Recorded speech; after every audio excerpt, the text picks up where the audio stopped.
الحمد لله وحده والصلاة والسلام على من لا نبي بعد أما بعد فإن خير الحديث كتاب الله وخير الهدي هدي محمد صلى الله عليه وسلم وشر الأمور محدثاتها وكل محدثة بدعة وكل بدعة ضلالة وكل ضلالة في النار فأعوذ بالله من الشيطان الرجيم يا أيها الذين آمنوا كتب عليكم الصيام كما كتب على الذين من قبلكم لعلكم تتقون عن أبي هريرة رضي الله تعالى عنه قال قال رسول الله صلى الله عليه وسلم من صام رمضان إيمانا واحتسابا غفر له ما تقدم من ذنبه عن عائشة رضي الله تعالى عنها قالت قال رسول الله صلى الله عليه وسلم من عمل عملا ليس عليه أمرنا فهو رد। সম্মানিত উপস্থিতি, সর্বপ্রথম আল্লাহ সুবহানাহু ওয়া তাআলার বারগাহে শুকরিয়া জ্ঞাপন করব যে আল্লাহ তাআলা বিচার দিবসের একচ্ছত্র অধিপতি, যিনি সলাতুল জুমা আদায় করার লক্ষ্যে আমাদেরকে মসজিদে প্রেরণ করেছেন। সে রব্বুল ইজ্জাতের বারগাহে শুকরিয়া জ্ঞাপনার্থে আমরা বলি আলহামদুলিল্লাহ। অতঃপর সমগ্র মানব জাতির শিক্ষক, সমগ্র মানব জাতির পথ প্রদর্শক মুহাম্মদুর রাসূলুল্লাহ সাল্লাল্লাহু আলাইহি সাল্লামের উপর শতকোটি সালাত ও সালাম বর্ষিত হোক, আমরা বলি আল্লাহুম্মা আমিন। আজ সংক্ষিপ্ত জুমার খুতবার বিষয় রমাদানের গুরুত্ব ও ফজিলত। উক্ত বিষয়ে তথ্য এবং তত্ত্ববহল আলোচনা করার চেষ্টা করব ইনশাআল্লাহুল আজিজ। আমরা একেবারে রমাদানের দোরগোড়ায়, সম্ভবত আজ দিবাগত রাত্রিতে সাহারি করে আগামীকালকে সিয়াম পালন করবে সৌদি আরবের মানুষ। আল্লাহ সুবহানাহু ওয়া তাআলা যদি চান, হয়তো আমরা আগামীকাল সাহারি করে পরশুদিন আমাদের প্রথম রমাদান পূর্ণ হবে।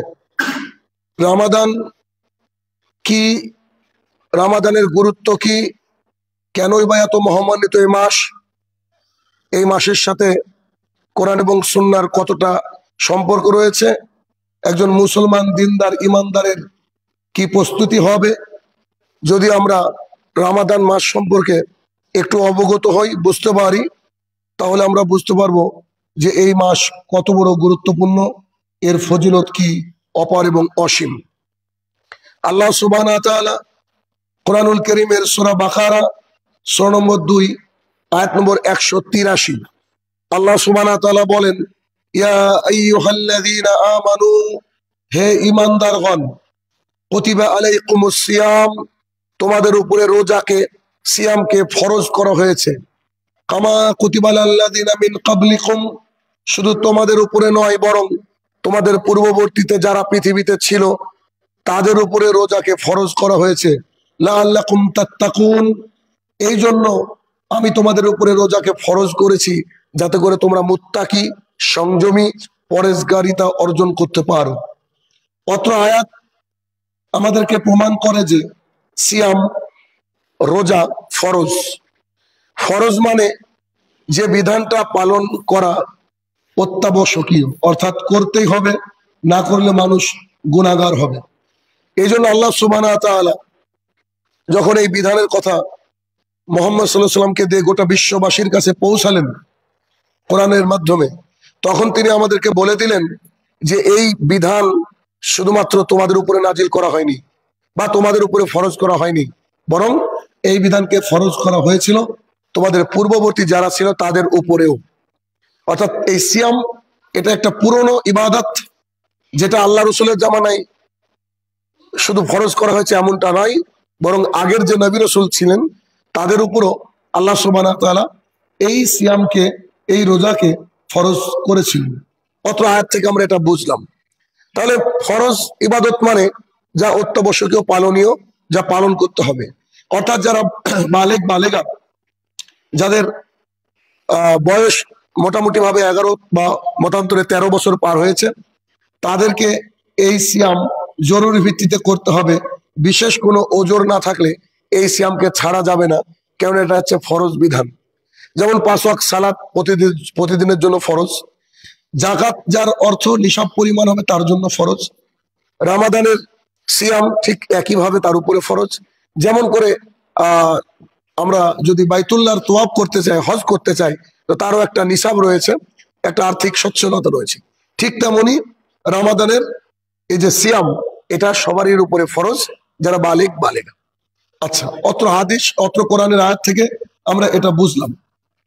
দ্বিতীয় বাক্য, যে এই সিয়াম বছরে একবার আসে, যারা সলেহীন নেককার বান্দা তারা আল্লাহর কাছে এই সিয়ামের ব্যাপারে, এই রমাদানের মাসের ব্যাপারে, এই মাসে যাতে করে তারা ইবাদত করতে পারে তার জন্য প্রায় 6 মাস আগে থেকে আল্লাহর কাছে দোয়া করতে থাকে। এবং একটা হাদিস থেকে আমরা গতদিন জেনেছি, আবারও বলি, যে আয়েশা রাদিয়াল্লাহু তাআলা আনহা বলেন, আমি রাসূলুল্লাহ সাল্লাল্লাহু আলাইহি ওয়াসাল্লামকে পূর্ণাঙ্গ রমাদান ছাড়া অন্য কোনো মাসে পূর্ণাঙ্গ মাস রোজা করতে দেখিনি। অর্থাৎ রাসূল সাল্লাল্লাহু আলাইহি ওয়াসাল্লাম রমাদান মাসে 30 অথবা 29 মাস অনুযায়ী সিয়াম পালন করতেন। তারপরে তিনি সবচেয়ে বেশি যে মাসে সিয়াম পালন করতেন সেই মাসের নাম হচ্ছে শাবান। আজকে হয়তো শেষ হবে, যেহেতু শাবান মাস শেষের পথে, এখন আর সুযোগ নাই। আমরা যারা এই মাসে সিয়াম আদায় করেছি শুরুর দিকে, তারা ব্যাস করেছি, আর যারা করিনি আগামী দিনে চেষ্টা করতে হবে। এখন এই মাসের গুরুত্ব এবং ফজিলত কি, রামাদান মাসটা এত শ্রেষ্ঠ কেন, এত বিখ্যাত কেন, এ বিষয়ে আমরা কয়েকটা হাদিস দেখব। তাতে আমরা বুঝতে পারবো যে এ মাসের গুরুত্ব কত বেশি, এ মাসের ফজিলত কত বেশি। রামাদান এর অর্থ হচ্ছে রামাজ, পুড়িয়ে দেওয়া, পুড়িয়ে দেওয়া বা জ্বালিয়ে দেওয়া। কি জ্বালিয়ে দেওয়া? মানুষ সারা বছর যে পাপ করবে সেই পাপের বোঝা যখন পাহাড় সম হয়ে তাকে জাহান্নামের দিকে নিয়ে যাওয়ার চেষ্টা করবে, এই সময় আল্লাহ সুবহানাহু ওয়া তাআলা তার বান্দাদেরকে ভালোবেসে এই সিয়ামের ব্যবস্থা করেছেন, যাতে করে এই সিয়ামের মাধ্যমে বিগত দিনের পাপ, বিগত দিনের যে নোংরামি, অশ্লীলতা, বেহাপনা, এগুলোকে পুড়ে একটা বান্দা একেবারে ফ্রেশ, পবিত্র হয়ে যেতে পারে। আল্লাহ সুবহানাহু ওয়া তাআলা এই জন্য এই মাসের ব্যবস্থা আমাদের মাঝে করে থাকেন প্রত্যেক বছরে একবার করে। মালিক ইবনু হুয়াইরিস রাদিয়াল্লাহু তাআলা আনহু বলেন, বিখ্যাত একজন সাহাবী হযরত মালিক ইবনু হুয়াইরিস রাদিয়াল্লাহু তাআলা আনহু বলেন, রাসূলুল্লাহ সাল্লাল্লাহু আলাইহি ওয়াসাল্লাম একদিন মিম্বারের প্রথম ধাপিতে উঠলেন, যেটার উপরে দাঁড়িয়ে আমি কথা বলছি। মিম্বারের প্রথম ধাপিতে উঠলেন, ওঠার পরে তিনি বললেন আমিন। অতঃপর তিনি দ্বিতীয় ধাপিতে উঠলেন, ওঠার পরে বললেন আমিন। তারপরে তিনি তৃতীয় ধাপিতে উঠলেন, ওঠার পরে বলছেন আমিন। আমরা আল্লাহ রাসূল সাল্লাল্লাহু আলাইহি সাল্লামকে জিজ্ঞাসা করলাম যে আল্লাহ রাসূল, আপনাকে দেখলাম যে আপনি মিম্বারের প্রথম ধাপিতে ওঠার সময় আমিন বললেন, পরের ধাপিতে ওঠার সময় আমিন বললেন, আবারও তৃতীয় ধাপে যখন উঠলেন তখন আপনি আমিন বললেন। বিষয়টা আমাদেরকে একটু বুঝিয়ে বলেন। আমরা বুঝতে পারলাম না কেন আপনি এরকম করে পরপর 3 বার আমিন বললেন। অতঃপর মুহাম্মদ সাল্লাল্লাহু আলাইহি সাল্লাম বলছেন এই 3 বার আমিন বলার রহস্য। অত্র হাদিস যদি আমরা বুঝতে পারি তাহলে বুঝতে পারবো যে রোজার মাসের গুরুত্ব কত অপরিসীম, রমাদানের গুরুত্ব কত অপরিসীম। তখন রাসূলুল্লাহ সাল্লাল্লাহু আলাইহি সাল্লাম বললেন, আমি যখন মিম্বারের প্রথম সিঁড়িতে, প্রথম ধাপিতে পা রাখি, তখন আমার কাছে জিবরাইল আলাইহিস সালাম আসলেন। আসার পরে আমাকে বললেন যে হে মুহাম্মদ সাল্লাল্লাহু আলাইহি সাল্লাম, শুনে রাখুন, যে ব্যক্তি রমাদান মাস পেল এবং রমাদান মাস পার করলো, অতঃপর তার গুনাহসমূহকে ক্ষমা করাতে পারলো না, এমনি এমনি পার হয়ে গেল, সেই ব্যক্তি জাহান্নামে প্রবেশ করলো এবং আল্লাহ সুবহানাহু ওয়া তাআলার স্বীয় রহমত থেকে সেই ব্যক্তি বঞ্চিত হলো। আপনি বলেন আমিন, তখন আমি আমিন বললাম। এ কথা যে কত বড় ভয়ঙ্কর যদি আমরা উপলব্ধি করতে পারি। মৃত্যুশয্যায় শায়িত ব্যক্তিও রমাদানের রোজাকে মিস করবে না। কেন? আমিন মানে আল্লাহ তুমি কবুল করো। আমরা যদি কোনো দোয়া আল্লাহর কাছে করি, এই দোয়া কবুল হতেও পারে, আবার নাও হতে পারে। কিন্তু যদি আল্লাহ রাসূল সাল্লাল্লাহু আলাইহি সাল্লাম কোনো দোয়া করেন, তা আমরা আশাবাদী যে তার দোয়া আল্লাহ কবুল করবেন। আল্লাহ রাসূল সাল্লাল্লাহু আলাইহি ওয়াসাল্লাম জিবরাইলের বলা কথার সাথে বলেছেন আমিন। তার মানে আমরা মোটামুটি ধরে নিতে পারি রাসূলুল্লাহ সাল্লাল্লাহু আলাইহি ওয়াসাল্লামের এই দোয়া আল্লাহর কাছে কবুল হয়েছে। যদি এই দোয়া কবুল হয় তাহলে অর্থটা কি দাঁড়াচ্ছে? অর্থটা দাঁড়াচ্ছে এইরকম যে রমাদান মাস আসলো এবং তার রমাদান মাস তাকে রেখে পার করে চলে গেল 29 বা 30টা দিন। সেই ব্যক্তি যার সামনে রমাদান আসলো এবং চলে গেল, সে যদি তার গুনাহ সমূহকে ক্ষমা করতে না পারলো এই মাসে, তাহলে সে ব্যক্তি জাহান্নামে প্রবেশ করলো এবং আল্লাহ সুবহানাহু ওয়া তাআলার যে স্বীয় অনুগ্রহ, সেই অনুগ্রহ থেকে বঞ্চিত হলো। যাতে মুহাম্মদ সাল্লাল্লাহু আলাইহি ওয়াসাল্লাম বলেন আমিন।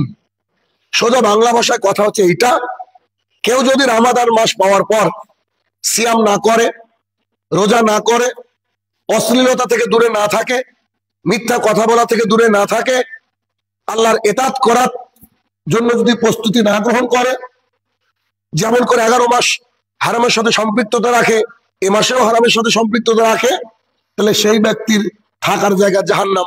আর এই জন্য দোয়া করেছেন জিবরাইল আলাইহিস সালাম, আর আমিন বলেছেন পৃথিবীর সর্বশ্রেষ্ঠ মানুষ মুহাম্মদ সাল্লাল্লাহু আলাইহি সাল্লাম। তার মানে যে কোনো পরিস্থিতিতে রোজাকে বাদ দেওয়া যাবে না, সিয়ামকে বাদ দেওয়া যাবে না। একটু কষ্ট হলেও আল্লাহ সুবহানাহু ওয়া তাআলার জন্য, নিজের জান্নাতকে কনফার্ম করার জন্য, আল্লাহ তাআলার সান্নিধ্য লাভ করার জন্য আমাদেরকে সিয়াম পালন করতে হবে। কেননা সিয়াম আসে মানুষকে পরিবর্তন করার জন্য। অথবা একজন মানুষ নামাজ পড়তো না, রমাদান মাসে নামাজ ধরেছে, তাকে নিয়ে হাসি ঠাট্টা করার কোনো যুক্তি নেই। কেননা এই মাসে হয়তো আল্লাহ সুবহানাহু ওয়া তাআলা তাকে হেদায়েত দিতে পারে এবং এর মাধ্যমে হয়তো আল্লাহ তাআলা হেদায়েতের উপরে টিকিয়ে রাখতে পারে। অত্র হাদিসের প্রথম অংশ থেকে বুঝতে পারলাম যে কোনো মূল্যে সিয়াম করতে হবে। সিয়াম শুধু করলে হবে না, বরং এই সিয়ামের মাধ্যমে যাতে করে আমাদের পেছনের গুনাহগুলা সব ক্ষমা হয়ে যায়, তার জন্য আমাদেরকে ব্যবস্থা করে তারপরে এই মাস থেকে বেনিফিটেড হতে হবে। আর যদি না হই তাহলে কিন্তু আমাদের পরিস্থিতি হবে খুব ভয়াবহ, যেটা আল্লাহ রাসূল দোয়া করেছেন। অত্র হাদিসে রাসূলুল্লাহ সাল্লাল্লাহু আলাইহি ওয়াসাল্লাম বললেন, আমি যখন মিম্বারের দ্বিতীয় ধাপিতে উঠলাম, তখন জিবরাইল আলাইহিস সালাম আমাকে বললেন যে শোনো, তোমাদের পিতামাতা দুজনে অথবা একজনে যদি জীবিত থাকে, উপস্থিত থাকে, তাদের সাথে ভালো ব্যবহার করিও। যদি না করো তাহলে তোমার থাকার জায়গা হবে জাহান্নাম এবং তুমি সেই আল্লাহ সুবহানাহু ওয়া তাআলার যে অনুগ্রহ, সেই অনুগ্রহ থেকে বঞ্চিত হলা। তুমি বলো আমিন। তখন মুহাম্মদ সাল্লাল্লাহু আলাইহি ওয়াসাল্লাম বললেন আমিন। অতএব অত্র হাদিসের দ্বিতীয় পর্যায় থেকে জানা যায় যে পিতামাতা উভয় অথবা একজন যদি জীবিত থাকে, তাহলে তাদের খেদমত করতে হবে, তাদেরকে ভালোবাসতে হবে, যতটুকু সম্ভব তাদেরকে দিতে হবে, যাতে করে তারা অখুশি না থাকে।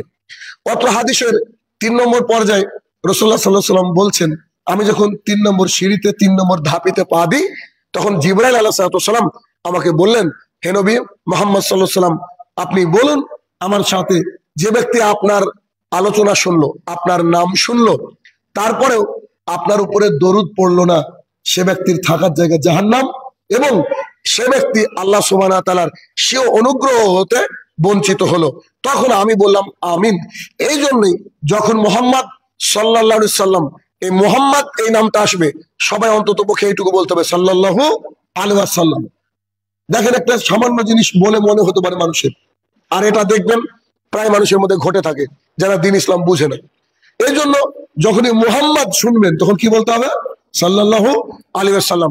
যদি কেউ না বলে এটা যে আমি মুহাম্মদ বললাম বা কেউ মুহাম্মদ বললো আর আমরা সাল্লাল্লাহু আলাইহি ওয়াসাল্লাম বললাম না, তাহলে আল্লাহ সুবহানাহু ওয়া তাআলা জিবরাইলের মাধ্যমে বললেন আল্লাহ রাসূলকে যে ব্যক্তি আমার নাম শুনলো, অর্থাৎ আল্লাহর রাসূলের নাম শুনলো, অথচ সাল্লাল্লাহু আলাইহি ওয়াসাল্লাম এটা বললো না বা দরুদ পাঠ করলো না, সে ব্যক্তি আল্লাহর অনুগ্রহ থেকে দূরে থাকলো এবং তার থাকার জায়গা হয়ে যাবে জাহান্নাম। তাহলে আল্লাহ রাসূলের নাম শুনলে কি করতে হবে? দরুদ পড়তে হবে। অত্র হাদিসের 3টে পর্যায়। প্রথম ধাপে রমাদান মাস পাওয়ার পরেও যদি নিজের গুনাহকে, নিজের পাপ সমূহকে ক্ষমা করাতে না পারি, তাহলে আল্লাহ তাআলার অনুগ্রহ থেকে বঞ্চিত জাহান্নাম। মা বাবার ইতাআত যদি না করতে পারি জীবিত অবস্থায়, তাহলে আল্লাহ তাআলার অনুকম্পা থেকে, আল্লাহ সুবহানাহু ওয়া তাআলার অনুগ্রহ থেকে আমরা দূরে, অর্থাৎ জাহান্নাম।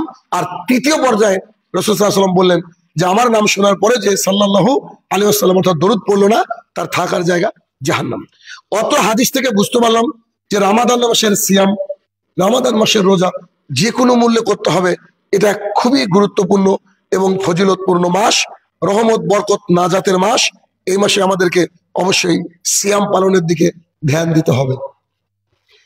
অত্র বিষয়ে 2 নম্বর হাদিস মুসনাদ আহমদের হাদিস, যা খুবই গুরুত্বপূর্ণ, যা আমাদের জীবনকে, হয়তো এই হাদিসের মাধ্যমে আমাদের জীবন পরিবর্তন হতে পারে বলে আমি আশাবাদী। তালহা ইবনে উবাইদুল্লাহ রাদিয়াল্লাহু তাআলা আনহু বলেন, একটা হাদিসই যথেষ্ট আমাদের জীবনকে পরিবর্তন করার জন্য। তালহা ইবনে উবাইদুল্লাহ রাদিয়াল্লাহু তাআলা আনহু বলেন, আমি রাসূলুল্লাহ সাল্লাল্লাহু আলাইহি ওয়াসাল্লামের কাছে 2 জন ব্যক্তি আসলেন।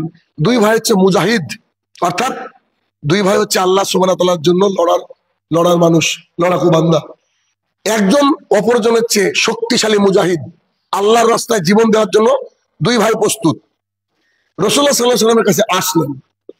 আমি সেদিন রাত্রিবেলায় স্বপ্নে দেখছি আমি জান্নাতের গেটে বসে আছি, আর তারা 2 ভাই জান্নাতের গেটে বসে আছে। যদিচ তাদের 2 ভাইয়ের মধ্যে একজন ভাই মারা গিয়েছে শহীদ হয়ে, অর্থাৎ সে আল্লাহর রাস্তায় শহীদ হয়েছে। তার 1 বছর পর ওই আরেক ভাই মারা গিয়েছে এমনি এমনি, সে শহীদ হয়নি। অতঃপর আমি স্বপ্নে দেখলাম যে আমি জান্নাতের বাইরে বসে আছি গেটে, তাদের 2 ভাই জান্নাতের গেটে বসে আছে।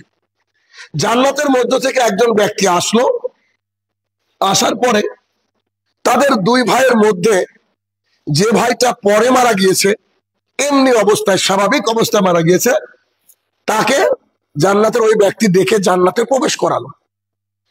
জান্নাতে প্রবেশ করানোর পর যখন দ্বিতীয় ভাই প্রবেশ করলো, একটু পরে আবার আসলো, এসে যে ভাই আগে শহীদ হয়েছিল তাকে জান্নাতের মধ্যে প্রবেশ করলো। অতঃপর সে আমার কাছে আসলো, এসে বলছে যে আপনি বাড়ি চলে যান, আপনার এখন প্রবেশের সময় হয়নি, আপনার এখনো সময় বাকি, আপনি বাড়িতে চলে যান, যখন প্রয়োজন হবে আমরা আপনাকে ডেকে নেব। অত্র স্বপ্ন তালহা ইবনে উবাইদুল্লাহ রাদিয়াল্লাহু আনহু দেখলেন। দেখার পরে সকালবেলায় সাহাবায়ে কিরামকে বললেন, জানো আমি তো একটা ভয়ঙ্কর স্বপ্ন দেখেছি। কি স্বপ্ন? ওই যে 2 ভাই এসেছিল আল্লাহ রসুলের কাছে, 2 ভাই মুজাহিদ, একজন ভাই আল্লাহ তাআলার রাস্তায় জীবন দিল, শহীদ হয়ে গেল, আর আরেকজন ভাই তার 1 বছর পর মারা গেল।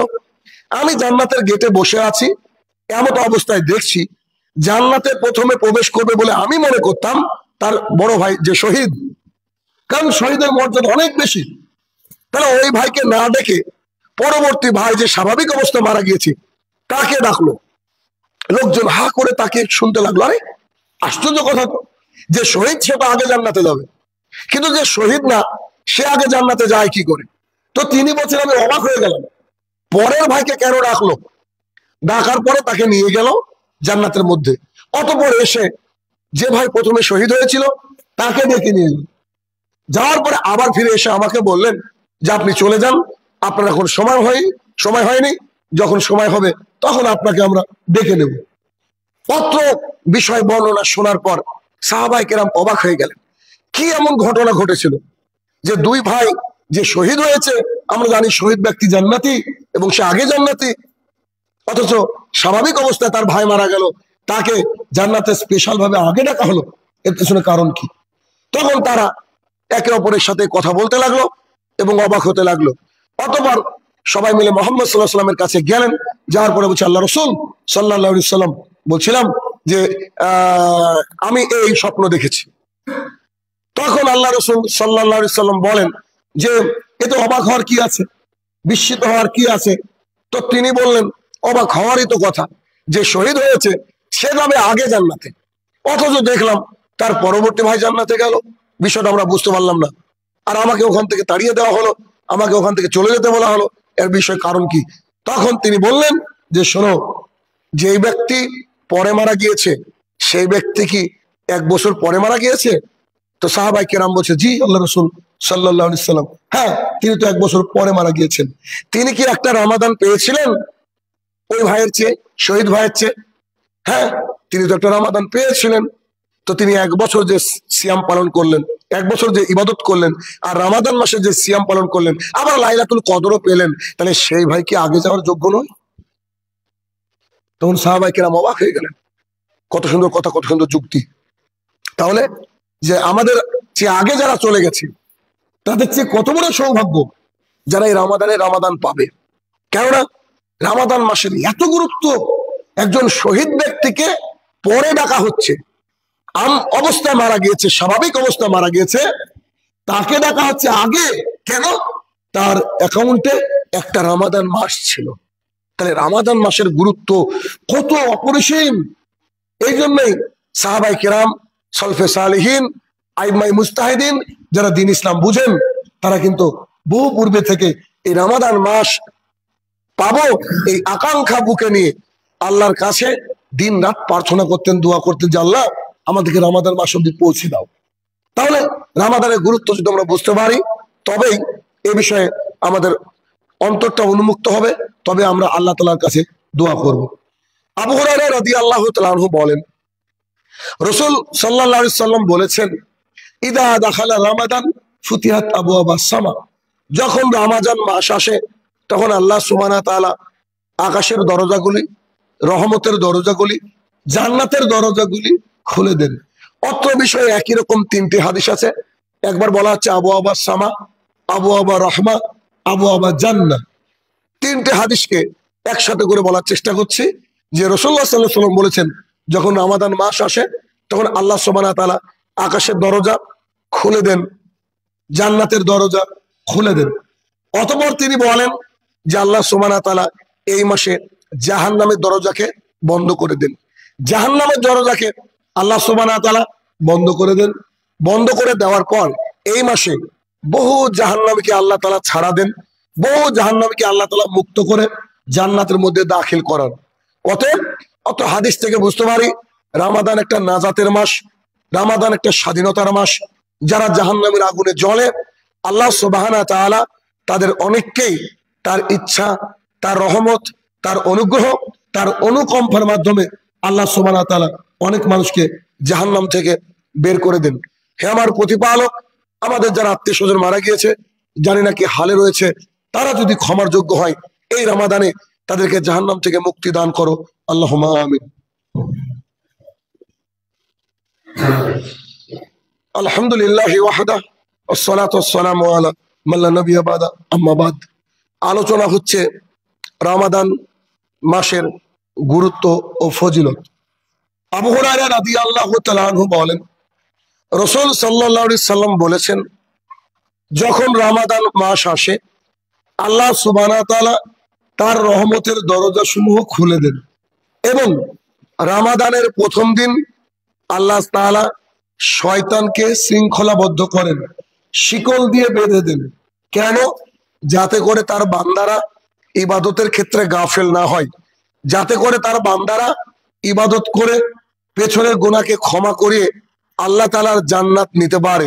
অর্থাৎ শয়তানকে কি করা হয়? শৃঙ্খলাবদ্ধ করা হয়, জিনজির বেড়ি দিয়ে আল্লাহ তাআলা বেঁধে দেন এই রমাদান মাসে। অতএব এটা আমাদের এক সুবর্ণ সুযোগের মাস। এই মাসের জন্য আমাদেরকে খুবই গুরুত্বপূর্ণ প্রস্তুতি নিতে হবে। প্রস্তুতি নিতে হবে এইভাবে যে রমাদান মাসে 1 ওয়াক্ত সালাত যেন আমাকে দৌড়ে এসে না ধরতে হয়। রমাদান মাসে 1 ওয়াক্ত সালাত যেন আমার তাকবীরে উলার উলা না ছুটে যায়, অর্থাৎ প্রথমে যে আল্লাহু আকবার, এই আল্লাহু আকবারের সাথে আমরা যেন ধরতে পারি। রমাদান মাসে যেন আমরা অল্প হলেও 1 টাকা 2 টাকা হলেও যেন প্রতিদিন আমরা দান করতে পারি। রমাদানে আমরা অসহায় গরিব মানুষের জন্য পাশে আমরা থাকতে পারি। রমাদানে এমনি সময় জোহরের নামাজের আগে 2, ফরজের আগে 2, পরে আমরা 2 পড়ি, কিন্তু রাসূলুল্লাহ সাল্লাল্লাহু আলাইহি ওয়াসাল্লাম যে 12 রাকাতের কথা বলেছেন, রমাদান মাসে আমরা জোহরের আগে 4, জোহরের পরে 4 পড়ার চেষ্টা করব। অর্থাৎ এই যে 17 রাকাত ফরজ বাদ দিয়ে 12 রাকাত নফল সালাত, যার জন্য জান্নাতে ঘর নির্মাণ করা হয়, রমাদানের চেষ্টা করতে হবে। রমাদানে মিথ্যা কথা বললে রমাদানে কোনো কাজ হবে না বলে বলেছেন মুহাম্মদ সাল্লাল্লাহু আলাইহি ওয়াসাল্লাম, সহিহ বুখারী হাদিস নম্বর 1903। অতএব মিথ্যা কথা বলাকে পরিহার করতে হবে। এক পর্যায়ে রাসূলুল্লাহ সাল্লাল্লাহু আলাইহি ওয়াসাল্লাম বলছেন, যদি কোনো ব্যক্তি রমাদানে অশ্লীলতাকে ত্যাগ করলো এবং তার সাথে কেউ ঝামেলা করতে আসে, সে যেন তাকে বলে ইন্নি সায়েম, আমি রোজাদার, আমি রোজাদার। অর্থাৎ রামাদান মাসে কারোর সাথে ঝামেলা করা যাবে না, কারোর সাথে বাগবিতণ্ডায় জড়ানো যাবে না। রামাদান মাস এক পবিত্র মাস। রামাদান মাস মানে না খেয়ে থাকা নয়, রামাদান মাস মানে নিজের প্রবৃত্তিকে কন্ট্রোল করা, নিজের পাপ সমূহকে ধুয়ে ফেলা এবং নিজের জীবনকে ঢেলে জান্নাতের মতো করে সাজানো। অপর হাদিসে রাসূলুল্লাহ সাল্লাল্লাহু আলাইহি ওয়াসাল্লাম বলছেন, যেটা তিনটে বিখ্যাত হাদিস রয়েছে বা একই হাদিসের তিনটে অংশ রয়েছে, যা আমি খুতবার শুরুতে পাঠ করেছি। আন আবি হুরায়রা রাদিয়াল্লাহু তাআলা আনহু قال قال রাসূলুল্লাহ সাল্লাল্লাহু আলাইহি ওয়াসাল্লাম, আবু হুরায়রা রাদিয়াল্লাহু তাআলা আনহু বলেন, রাসূল সাল্লাল্লাহু আলাইহি ওয়াসাল্লাম বলেছেন, মান সামা রমাদান ঈমানান ওয়া ইহতিসাবান গুফিরা লাহু মা তাকাদ্দামা মিন জামবি। কোন ব্যক্তি রমাদান মাসে সিয়াম পালন করলো, রোজা পালন করলো, এক ঈমান নিয়ে, দুই নেকির উদ্দেশ্যে, গুফিরা লাহু মা তাকাদ্দামা মিন জামবি, সেই ব্যক্তির পেছনের গুনাহসমূহকে ক্ষমা করে দেওয়া হয়। মানুষ যত পাপ করেছে রমাদানে এসে তত পাপ ক্ষমা হয়ে যায়। রাসূলুল্লাহ সাল্লাল্লাহু আলাইহি ওয়াসাল্লাম একই হাদিসের দ্বিতীয় অংশে বললেন, মান কামা রমাদান ঈমানান ওয়া ইহতিসাবান গুফিরা লাহু মা তাকাদ্দামা মিন জামবি। কোন ব্যক্তি রমাদান মাসে কিয়ামুল লাইল তথা তারাবির সালাত আদায় করলো ঈমানের সাথে, নেকির উদ্দেশ্যে, গুফিরা লাহু মা তাকাদ্দামা মিন জামবি, আল্লাহ সুবহানাহু ওয়া তাআলা তার পেছনের পাপকে ক্ষমা করে দেবে। আরো একবার স্মরণ করিয়ে দিই, সারা মাস রোজা করলেন, যদি একদিনও তারাবি না পড়েন, কোন রকমের কোনো অন্যায় নাই, কোন রকমের কোনো পাপ নাই, আপনার রোজা শুদ্ধ হয়ে যাবে। তবে যতটুকু আপনি তারাবি পড়বেন, যদি পড়তে হয় বাড়িতে পড়েন, পড়তে হয় মসজিদে পড়েন, যদি 2 রাকাত পড়েন, যদি 4 রাকাত পড়েন, তো 4 রাকাত বা 2 রাকাত কোয়ালিটি ফুল পড়েন। কোয়ালিটি মানে যে নামাজে অন্তর প্রশান্তি হয়, যে নামাজ আম্মাজান আয়েশা রাদিয়াল্লাহু তাআলা আল্লাহ রাসূলের ব্যাপারে বলেছেন একটু আরামের সাথে পড়েন, প্রয়োজনে বাড়িতে পড়েন, আর যদি ইচ্ছা না হয় তো নামাজ ছেড়ে দেন। তারাবির কোনো গুনাহ নাই। অনেকে মনে করে যে রমাদান মাস পেলাম, এখন রমজান পালন করছি, অর্থাৎ সিয়াম করছি, তারাবি না পড়লে কেমন হয়? তো তারাবি পড়তে গিয়ে যদি তাড়াহুড়া করেন, তাহলে 2 দিকের নেকি থেকে বঞ্চিত হবেন, কোনো কাজ নেই। অতএব হয় ভালো করে পড়তে হবে, নাহলে ছেড়ে দিতে হবে। কেন? এটা হচ্ছে ফরজ নয়, কিন্তু সিয়াম এটা আপনি ছাড়তে পারবেন না। যদি 5টা 3 ইফতার হয়, আপনি 5টার সময় ইফতার করতে পারবেন না, 5টা 2-ও পারবেন না। কেন? এটা হচ্ছে আল্লাহ সুবহানাহু ওয়া তাআলার ইতাত।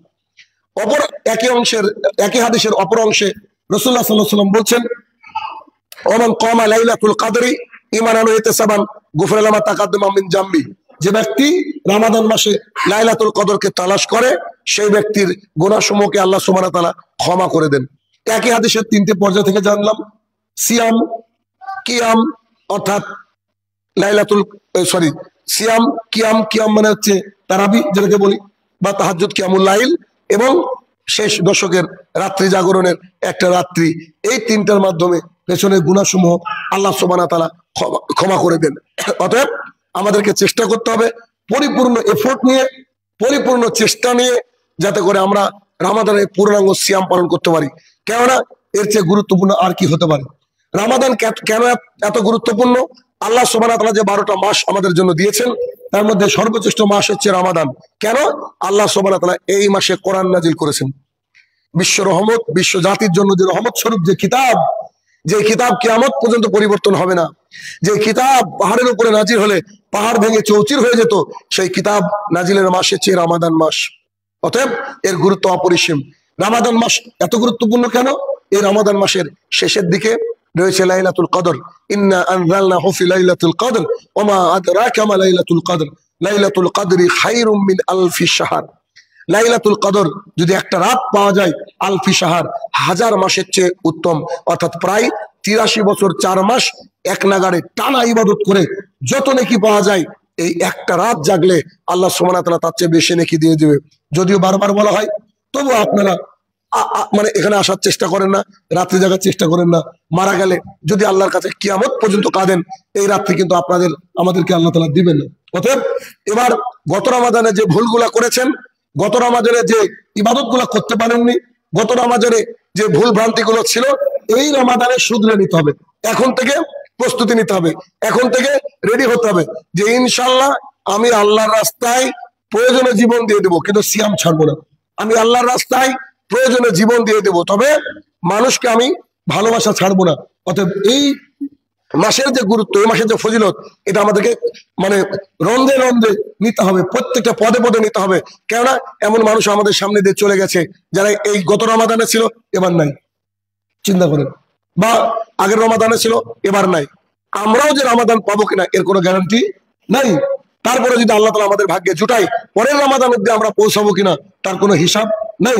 এই জন্য বিনা নোটিশে আল্লাহ তাআলা মালাকুল মউতকে পাঠাবেন, আমাদেরকে চলে যেতে হবে আল্লাহ তাআলার কাছে। অতএব এখনই সিদ্ধান্ত নেন, এখনই নিজেকে শক্ত করেন। আল্লাহ রাসূল সাল্লাল্লাহু আলাইহি ওয়াসাল্লাম এবং সাহাবায়ে কেরাম রমাদান মাস আসলে খুব খুশি হতেন। খুশি কেন হবেন না? হাদিস, আবু হুরায়রা রাদিয়াল্লাহু তাআলা আনহু বলেন, রাসূলুল্লাহ সাল্লাল্লাহু আলাইহি ওয়াসাল্লাম বলেছেন, যারা সায়েম রোজাদার তাদের খুশি হচ্ছে দুইটা। যারা রোজাদার তাদের খুশি হচ্ছে দুইটা। এক, যখন তার সামনে ইফতারি রাখা হয়, তার মতো খুশি আর কেউ হয় না। দুই, যখন আল্লাহ সুবহানাহু ওয়া তাআলার সামনে গিয়ে সে পুরস্কৃত হবে। আল্লাহ সুবহানাহু ওয়া তাআলার সামনে গিয়ে পুরস্কৃত হবে, আল্লাহ তাআলা তাকে পুরস্কার দান করবে। এটা কি কম ব্যাপার? আরেকটা হাদিস আসছে, রাসূলুল্লাহ সাল্লাল্লাহু আলাইহি ওয়াসাল্লাম বলছেন, আল্লাহ সুবহানাহু ওয়া তাআলা বলেন, অন্যান্য যে নেকি, অন্যান্য ইবাদতের নেকি, যে আজকে সালাত আদায় করবো, এর নেকির জন্য ফেরেশতাকে বলা আছে যে জুমার নামাজে এত নেকি। আল্লাহ তাআলা বলছে, সিয়ামের নেকি তোমরা লিখো না, সিয়ামের নেকি তোমাদের লেখার দরকার নাই। সিয়াম বান্দা কেবল আমার জন্য করছে, রোজা বান্দা কেবল আমার জন্য করছে, অথবা আমি আল্লাহ সুবহানাহু ওয়া তাআলা তার নেকি নিজে হাতে দেব। সুবহানাল্লাহ। কি করে বুঝাবো যে আল্লাহ সুবহানাহু ওয়া তাআলা এই সিয়াম মাসকে কতটা বিখ্যাত মাস করেছেন? আবু হুরায়রা রাদিয়াল্লাহু তাআলা আনহু বলেন, রাসূলুল্লাহ সাল্লাল্লাহু আলাইহি ওয়াসাল্লাম বলেছেন, কোন বান্দা যদি আল্লাহ তাআলার উদ্দেশ্যে, আল্লাহ তাআলাকে ভালোবাসে, একদিন সিয়াম পালন করে, তার থেকে জাহান্নাম দূরে চলে যায় 100 বছরের রাস্তা। একজন ব্যক্তির থেকে জাহান্নাম দূরে চলে যায় 100 বছরের রাস্তা, যদি একদিন সিয়াম পালন করা হয়। অতএব আমাদেরকে খুব দৃঢ়তার সাথে নিজেকে শক্ত করে গত রমাদানের যে ভুলগুলো, সেগুলো যেন এই রমাদানে পরিলক্ষিত না হয়। মাস আসবে, মাস যাবে, কাজ করতে হবে, এটাও সত্য। অসুস্থ হলে আর কাজ করা যায় না, এটাও আমরা বাস্তবে দেখছি।